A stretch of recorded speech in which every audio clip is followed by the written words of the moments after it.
You know that feeling when you're trying to fix something, but the harder you try, the worse it gets? Yeah. We're always told that if you just plan better, work harder, optimize everything, you can improve anything.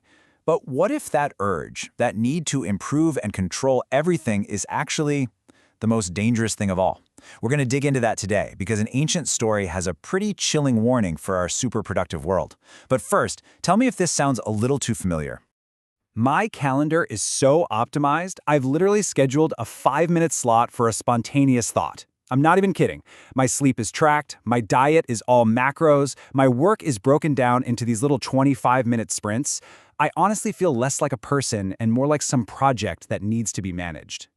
I know, right? It totally feels like we're trying to drill new holes into our own brains just to be a tiny bit more efficient. It's this constant search for the next life hack, the next productivity app, that one framework that's finally going to make us better, faster, stronger. It's exhausting. But what if we're looking at this all wrong? I mean, what if all this improving is actually the problem? It's funny you should say that. It reminds me of this ancient Taoist story I heard about an emperor who was literally improved to death for that exact reason. And that story is right where our explainer is going to start today. It's this deep little fable from the Taoist philosopher Zhuangzi, all about a well-intentioned act that ends in, well, total disaster. The story is about 3 emperors who pretty much rule the ancient world. Okay, so the names of these emperors are really the whole key. First, you've got Shu, the emperor of the South Sea. His name means sudden or hasty. Think of him as the guy who represents rapid, just get it done action. Then there's Hu, from the North Sea. His name means abrupt or quick. He's all about that hurried, goal-oriented move. And then, right in the middle of them, ruling the central lands, was the Emperor Hundun. Now his name means chaos, but not in a bad way. It means this sort of primordial wholeness, like a perfect, natural state of things before we humans get our hands on it and try to fix it. So the story goes that Shu and Hu are emperors of action and getting things done, would often meet up in the land of Hundun, right in the middle. And every single time, Hundun was just an amazing host, incredibly kind and generous. So Shu and Hu felt like they owed him one. They looked at their kind, formless friend and thought they'd spotted a problem.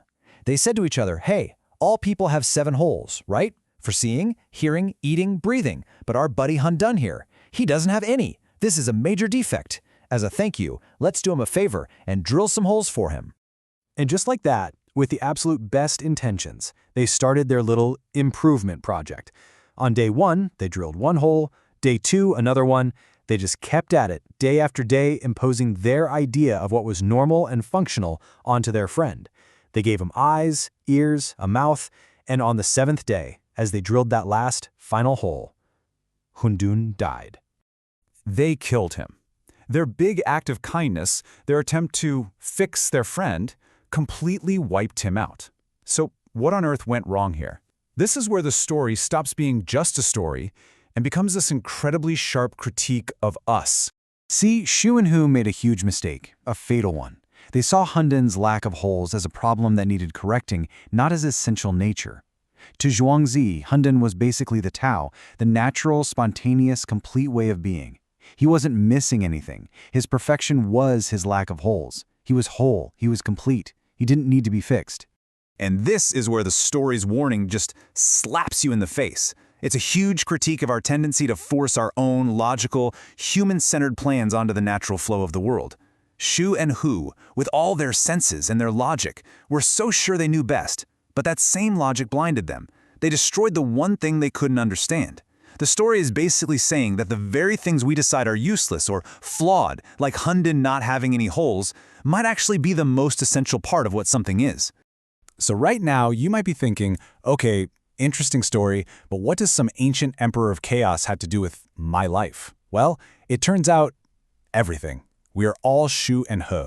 We are constantly trying to drill holes in the world around us and even in ourselves. So let's just look at a few ways we're doing this every single day.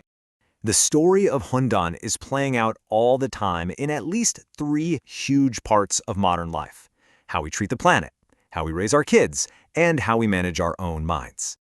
First up, ecology. The Earth is our Hundun. It's this massively complex, chaotic, self-regulating system. But just like Shu and Hu, we see flaws we think we can fix. We look at a forest with all its biodiversity, and we call it inefficient, so we replace it with a neat grid of a single crop. We see a winding river and we call it unruly, so we force it into a concrete channel. And when we do that, we're trading nature's incredible resilience for our own rigid, super fragile order. It's really the height of arrogance, and it's at the root of so many of our environmental crises. And it's the same thing with education. Every kid is born a little bit Hundun, just this being of pure curiosity and unique spirit. But our systems, they often try to drill these standardized holes in them, right? Measuring them all with the same tests, valuing only a narrow set of skills. In our effort to improve them, we risk drilling away that chaotic spark that makes them who they are. We end up valuing conformity over creativity, and we could lose a whole generation of innovators we desperately need. And of course, we do it to ourselves. Our inner peace, our quiet mind, that's our personal Hundun. But we just drill holes in it all day long with endless notifications, social media feeds, the 24/7 news cycle. We optimize every single minute and leave absolutely no space for just being. And the real cost isn't just losing our peace, it's losing ourselves. When there's no room for unstructured thought, we kind of forget who we are without that constant stream of data telling us what to do and think and feel. So, if we're all guilty of drilling holes, what do we do about it? How do we stop this well-intentioned destruction? Well, we have to learn to protect our inner chaos. We have to become guardians of our own inner Hundun. Your inner Hundun is that part of you that doesn't have a 5-year plan. It's your daydreaming mind, your spontaneous creativity, your ability to just sit there and be present without needing to check something off a list. It's the wholeness you had before the world told you that you needed to be improved. And here's how you can protect it. First, just go analog. Deliberately unplug. Put your phone in another room for an hour. Just let your mind exist without constant input. Let those holes close up for a little while. Second, and this one's my favorite, cultivate uselessness. Start a hobby that has absolutely zero chance of becoming a side hustle. Doodle, learn a silly song, skip rocks. Do something purely for the joy of it, not for self-improvement. And finally, you gotta fight fire with fire. Use your calendar, that tool of optimization, against itself. Block out a chunk of time and just label it, do nothing. And then you defend that empty space like it's the most important meeting of your week.